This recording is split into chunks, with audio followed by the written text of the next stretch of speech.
Pak Jokowi ini selama menjabat kerjanya bagus ya Pak? 2 jempol. Oke. Jadi isu-isu di luar sana Bapak dengar dong pasti kan? Banyak isu yang saya dengar, tapi kebenarannya kan belum tentu. Namanya isu. Apa gosip-gosip digosok makin sip, menurut saya. Iya.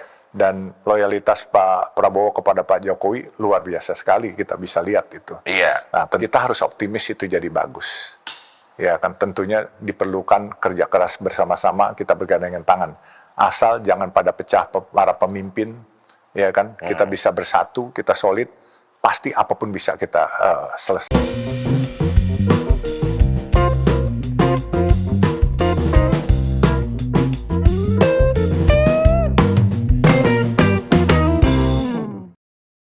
Assalamualaikum warahmatullahi wabarakatuh. Shalom, Om Swastiastu, Nama Budaya, Salam Kebajikan, Rahayu buat teman-teman semuanya. Apa kabarnya? Sampai ketemu lagi bersama saya di sini, Leonardo Sirait.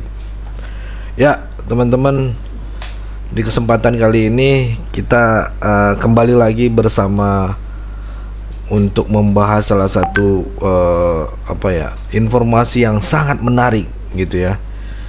Ini menarik sekali teman-teman, yang untuk kita simak bersama ya, dan kita bahas bersama, dan untuk kita ulas juga bersama gitu ya kan. Mana nih mainan gua? Masa nggak ada ketawa-ketawanya teman-teman? Oke. Ya, kita di sini kita ketahui bersama teman-teman, Jusuf Hamka ini adalah salah satu pengusaha sukses dan ternama ya. Dan juga Jusuf Hamka ini memang terkenal dengan kedermawaannya ya, dan juga kedekatannya dengan rakyat kecil ya. Ibaratnya wong cilik gitu ya. Kalau Jokowi kan atau Hasto ngomong kan itu wong cilik ya. Nah, kali ini Jusuf Hamka ini dia membeberkan gitu teman-teman. Dia katakan dalam podcast Denny Sumargo ya, Jusuf Hamka ini ditanya oleh Denny Sumargo tentang kinerja Pak Jokowi selama menjabat sebagai presiden gitu ya. Nah, ternyata jawaban dari Jusuf Hamka ini sangat luar biasa sekali teman-teman, tentang apa yang telah dibuat oleh Pak Jokowi selama ini, selama dia menjabat menjadi presiden ya. Dia jelaskan tentang infrastruktur yang sudah dikerjakan oleh Pak Jokowi, dan tentang keberlanjutannya dengan Pak Prabowo nantinya gitu ya, ketika sudah dilantik. Dan kemudian Pak Jokowi setelah nanti tidak lagi menjabat ya, dia bersama Pak Prabowo gitu, pasti akan ada berkelanjutannya gitu ya. Apakah seperti apa gitu ya? Apakah Pak Prabowo akan melanjutkan atau bagaimana, dan apa efek dari IKN juga teman-teman ya. Karena ini memang Jusuf Hamka ini adalah kita tahu sendiri, dia pengusaha sukses ya. Dia juga bikin tempat ibadah, masjid di mana-mana ya. Ada beberapa masjid yang dibangun sama dia. Memang dia sukses gitu, punya jalan tol gitu kan. Jadi saya tidak akan meragukannya lagi teman-teman. Nggak mungkin dia korupsi gitu teman-teman ya. Ya gitu ya. Itu teman-teman. Jadi memang Jusuf Hamka ini adalah pengusaha tersukses gitu ya di Indonesia juga teman-teman. Ya. Jadi saya tidak ada keraguan sama sekali tentang kinerja Pak Jokowi katanya, yang sudah dipaparkan oleh Jusuf Hamka ini gitu ya. Ini biar kalian tidak salah paham ya, dan juga biar tidak kena isu yang tidak terverifikasi gitu ya. Kadang kan teman-teman, oh itu omongan lo doang Leo gitu kan. Saya kasih videonya teman-teman. Tenang ya, tenang. kali ini nggak rugi teman-teman. Kali ini nggak rugi. Saya akan sediakan videonya. Ya, langsung saja kita simak bersama-sama apa penjelasan dari Yusuf Hamka ini tentang kinerja Pak Jokowi dan keberlanjutan nanti setelah Pak Jokowi dilantik dan setelah Pak Prabowo dilantik dan Pak Jokowi tidak lagi menjadi presiden. Let's go.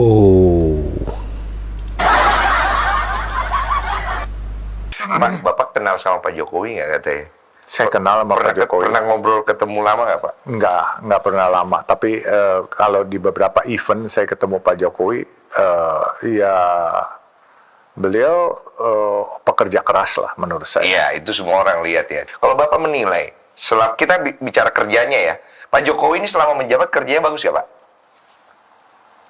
2 jempol. Oke. Jadi isu-isu di luar sana Bapak dengar dong pasti kan? Banyak isu yang saya dengar, tapi kebenarannya kan belum tentu. Namanya tentu. isu. Apa gosip-gosip digosok makin sip. Gitu. Digosok makin sip. Tapi menurut Bapak, Pak Jokowi kalau di dunia politik pinter banget atau gimana banget? Kalau pinter, pasti pinter lah. Pinter ya? Jadi nggak bisa kita lihat orang terus, dulu kan orang ngata-ngatain Pak Jokowi pelangap-pelongo gitu. Iya. Ya kan? Tapi justru itu yang hebat. Terus orang juga banyak, wah pokoknya meng-underestimate Mas Gibran gitu. Saya bilang jangan underestimate Mas Gibran. Dulu di zaman Soeharto ada orang yang seperti Mas Gibran yang sampai 5-6 periode kali, yaitu Pak Murdiono. Iya. Jadi jangan underestimate orang dari fisiknya lah menurut saya. Saya juga nggak sekolah sarjana bos, ya kan? Saya cuma SMA bos, tapi kan alhamdulillah yang kerja sama saya S1, S2, S3 bos, sampai S-Mambo bos. Iya, berarti kita tidak bisa melihat orang itu cuma sekilas aja ya. Pertanyaan orang adalah, ini kan Pak Jokowi sebentar lagi akan turun ya. Dilantiklah presiden baru. Kira-kira Pak Jokowi akan menjadi rakyat biasa atau dia menjadi orang partai, Pak? Kalau saya jadi Pak Jokowi nih. Kalau saya jadi Pak Jokowi. Anak yang saya sudah lahirkan, saya pasti jaga anak ini sampai dewasa berkembang dengan baik, tidak memalukan orang tuanya. Sama, yang saya maksud adalah proyek-proyek yang sudah dibuat oleh Pak Jokowi. Semua Pak Jokowi pasti akan menjaga ini sampai proyek itu berhasil selesai dengan baik. Oke. Ya kan, terutama MRT, LRT, ya kan, terus WUS gitu kan. Terus sama IKN juga kan pasti harus dijaga kesinambungan dan kepastian penyelesaiannya. Sehingga menurut saya Pak Jokowi tidak akan pensiun setelah ini. Dia tetap akan membantu negara ini supaya on the right track lah kira-kira. Lewat jalur politik berarti? Bisa lewat jalur politik, kalaupun nggak ada jabatan politik pun beliau bisa dengan sebagai pekerja sosial kan bisa, seperti saya. Oke. Nah, pertanyaannya kan sekarang kalau Pak Prabowo sama Pak Jokowi ini kan terlihat sangat begini ya sekarang ya Pak ya. Bisa begini nggak? Gini Dan, kita suami istri aja. Iya. Sudah cumbu seranjang aja kita kadang-kala bisa pukul-pukulan. Oh iya, masuk akal lagi ya. Itu aja jawaban saya. Oke. Nah, ini ada pertanyaan. Tapi kan IKN katanya proyek ambisi Pak Jokowi. Kira-kira Pak Prabowo benar akan melanjutkan atau gimana? Kira-kira kalau dari pandangan Bapak? Saya pikir Pak Prabowo akan melanjutkan. Beliau seorang prajurit sejati. Iya.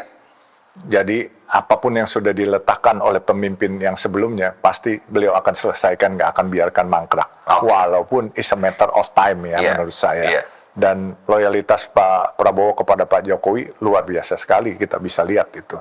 Nah tentunya Pak Jokowi juga bisa mengapresiasi itu juga lah. Ya kan? Cuma kan banyak orang juga sekarang nih yang agak pesimis tentang IKN ya Pak ya. Kalau Bapak ngelihat dari kacamata Bapak kan pengusaha ya, secara investasi, secara kedepannya gitu ya, secara perekonomian, IKN ini bakalan bagus atau enggak sih Pak? Kebenaran saya belum ke sana pertama, dan kebenaran saya orang tua saya dua-duanya putra-putri Kaltim. Iya, yang saya tahu. Dan itu daerah saya tahu kok. Iya. Itu tempat saya waktu kecil main di sana semua. Bapak kan di juga Pasir usaha Penajam. kayu di sana kan? Iya. Saya semua ke hulu, semua ke Pasir Penajam saya udah. Dulu kalau kita nyebrang itu nggak ada jembatan. Dulu pakai LCT atau pakai kelotok kita nyebrang dari Kampung Baru di Balikpapan, kita nyebrang ke Penajam tuh laut kan situ. Iya. Nah, menurut saya senang sebagai orang Kaltim bahwa ibu kota akan ada di sana. Ya. Namun selesai nggak selesainya, saya pun nggak tahu karena saya belum pernah ke sana. Ya, saat ini setelah jadi saya belum pernah ke sana. Nah, kalau menurut Bapak kira-kira secara proyek itu IKN itu akan jadi bagus atau enggak, itu aja sih. Dari sisi mata pengusaha. Kita harus optimis itu jadi bagus. Ya kan, tentunya diperlukan kerja keras bersama-sama, kita bergandengan tangan. Asal jangan pada pecah para pemimpin, ya kan, kita bisa bersatu, kita solid, pasti apapun bisa kita selesaikan. Di bawah tangan Pak Prabowo nanti bagus ya? Ya, pasti dong. Kita harus optimis Pak Prabowo akan mengerjakan, menyempurnakan apa yang telah diletakkan oleh Pak Jokowi, yang tidak sempurna akan disempurnakan oleh Pak Prabowo. Kita harapkan begitu. Tetapi, namun demikian, asal jangan pada berantem. Ya kan? Ada pertanyaan Pak, jika memang semua perkantoran di KN jadi pindah kan, ya kan, yang pemerintah punya semua pindah ke IKN, Jakarta akan kena efek nggak Pak? Jakarta pasti kemacetan berkurang sedikit. Tapi sebagai kota metropolitan tidak akan pernah tergantikan. Oke, berarti kan? aman dong? Jakarta aman. Bahwa sebagai kota bisnis, kota metropolitan, itu tetap akan jadi kota yang indah. Ya, oke. Bapak kalau misalnya ditawarin lagi Pak untuk jadi gubernur atau balik ke politik gitu-gitu, masih nggak mau. Jadi statement Bapak kemarin itu yang keluar final itu tidak akan balik lagi, ya. Walaupun hanya jadi pengurus. Tidak mau. Kalau Golkar manggil balik, nggak mau. Kalau Pak Erlangga ya minta Bapak ikut balik. Nanti baru kita pikirkan. Ini kan baru kalau berandai-andai. Berarti Pak Erlangga ini udah menjadi poin buat Bapak aja, udah di situ ya. Begini. Saya tidak mau money politik. Saya tidak ada logistik. Dan ternyata survei membuktikan. Saya walaupun ngomong begitu dapat 6,8%. Iya. 1 minggu loh bos. Kalau 1 bulan bagaimana? Apalagi 1 tahun. Dahsyat bos. Iya. Cuman justru di kala tinggi-tingginya hasil survei itu, saya harus melepaskan ini semua karena saya memang tidak gila jabatan. Dan saya ingin pengabdian aja kepada rakyat. Itu kan pertanyaan masyarakat. Bapak ini udah Loyalitas yang utama. Ya, jadi kalau Pak Erlangga mengundurkan diri, itu salah satu faktor aja yang membuat saya mengundurkan diri juga. salah satu faktor, tapi bukan faktor utama.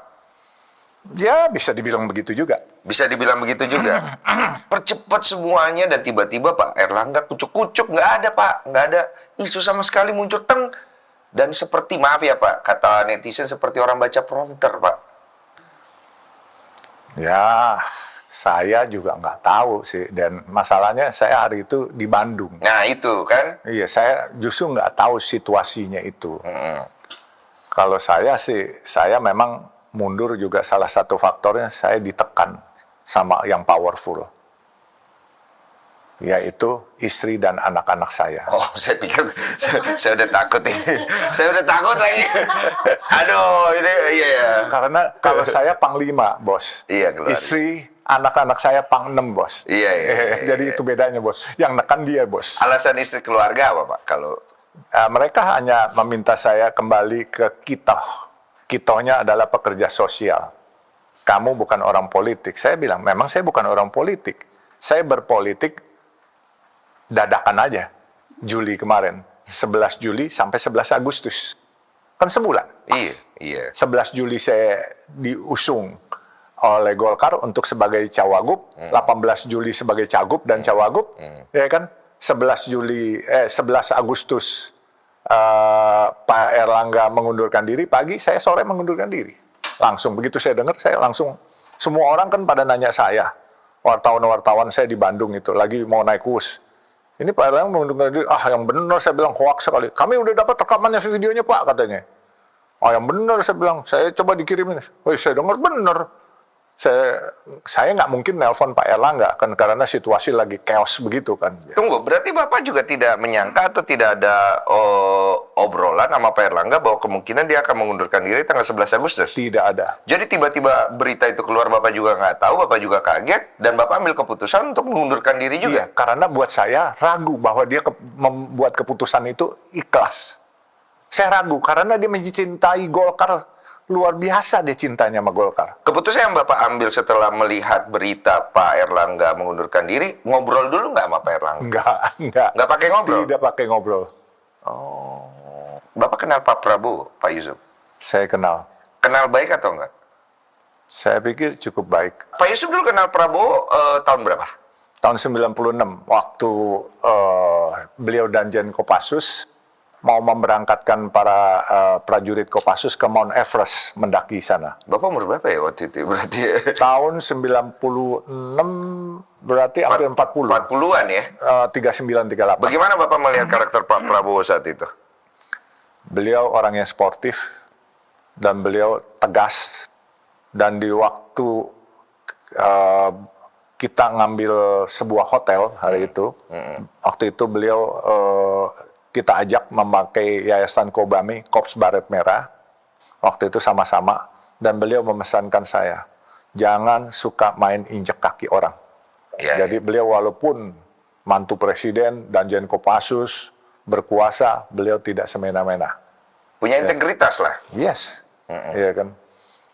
Jadi di situ kita berkenalan baik. Kemudian 2014 waktu beliau running presiden, saya pun dipanggil untuk ikut membantu beliau di saat-saat kritis waktu itu. Saya ingat saya lagi makan di sebuah restoran di Menteng. Mendadak saya dapat telepon dari mantunya Mbak Tutut. Om, dipanggil Mama, penting katanya. Saya langsung tinggalin makanan, saya langsung ke rumah. Di situ sudah menunggu Pak Prabowo, Pak Jan Farid, Pak Glenny Kawirupan, Maijen Glenny Kawirupan. Semua duduk di karpet di situ. Terus membahas bahwa mereka ingin ingin bantuan karena memang waktu itu buat kampanye atau apa logistiknya habis. Saya terus bersama-sama dengan putrinya Mbak Tutut, waktu itu kebenaran Dirut ya, Dirut Citra Marga. Saya bilang, yuk Mbak Danti kita bantuin yuk Pak Prabowo. Bagaimana caranya supaya bisa beliin kaos atau apa gitu. Itu 2014 itu? 2014. Itu terakhir berarti? Enggak, itu enggak terakhir. Masih ada lagi pertemuan-pertemuan lain? 2019. Oke, itu tadi teman-teman ya videonya ya. Mungkin kita sebagai penonton juga dari penjelasan Pak Yusuf Hamka ini terkait dengan kinerja Pak Jokowi yang mengapresiasi banget gitu ya. Yusuf Hamka ini bahkan memberikan 2 jempol gitu, 2 jempol gitu ya. 2 jempol terhadap kinerja Pak Jokowi. Memang harapan kita juga kan Pak Jokowi tetap membantu Pak Prabowo melanjutkan perjuangan Pak Jokowi agar Indonesia menuju Indonesia emas itu ya, cepat sampai ke Indonesia emas itu yang kita harapkan, rakyat Indonesia juga harapkan, rakyat jelata seperti saya ini juga mengharapkan. Walaupun nanti anak cucu kita yang menikmati gitu ya teman-teman ya, untuk melanjutkan menyempurnakan proyek IKN gitu ya, karena IKN itu teman-teman adalah sejarah baru di Indonesia, sejarah baru untuk Indonesia maju gitu ya. Jadi maju iya. Iya, jangan apa-apa digugat gitu.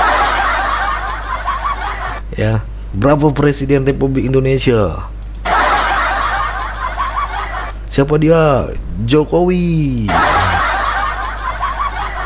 Ya, kawan-kawan itu ya, kawan-kawan, Jokowi adalah, kalau menurut saya Jokowi adalah cahaya di tengah kegelapan ya. Asik. Ya, cahaya di tengah kegelapan masa depan Indonesia gitu ya. Biarlah para kurawa yang mengganggu jejak langkahnya, tapi hati rakyat jelata tak akan berpaling dari secercah harapan di pundak sang kesatria dari Surakarta. Keren gak? Keren gak teman-teman? Ya ayo bikin lagi dong peribahasa-peribahasa di kolom komentar ya. Itu teman-teman bikin peribahasa-peribahasa yang kayak zaman-zaman dulu gitu teman-teman. Itu asik gitu ketika kita baca-baca, nanti saya akan bacakan juga. Oke, tanpa berlama-lama juga, udah panjang nanti kalian nggak nonton sampai akhir lagi. Ya kan? Paling nontonnya cuma 10 menit. Kalau saya bikin video itu bisa sampai 20 menit bahkan sejam nggak kalian tonton. Aduh, sampai begadang nih bos. Rugi dong. Ya, seperti apa komentar-komentar kalian, tuliskan ya teman-teman. Yuk penuhi, tulis di kolom komentar ya. Penuhi kalau bisa, apapun itu ya, masukan kalian, ide-ide kalian ya untuk Indonesia ke depan. Dan sekali lagi kawan-kawan, jangan lupa ya, tekan tombol subscribe bertulisan subscribe warna merah ya. Ada nanya mana ini ditekan subscribe begitu ya. Yang ditekan foto profilnya. Udah gua subscribe nih, belum ternyata teman-teman. Ya kan? Jangan di foto profil yang ditekan bertulisan subscribe, diklik ya kan. Terus ada gambar loncengnya, klik lagi gitu. Biar tiap ada informasi-informasi A1 kita akan bagikan di sini. Jadi teman-teman tidak ketinggalan ya. Oke, informasi terbaru dari channel Sirait Media. Mungkin itu aja dari saya teman-teman, dan salam demokrasi. Jaga terus persatuan Indonesia, tetap NKRI harga mati. Kita menuju Indonesia emas.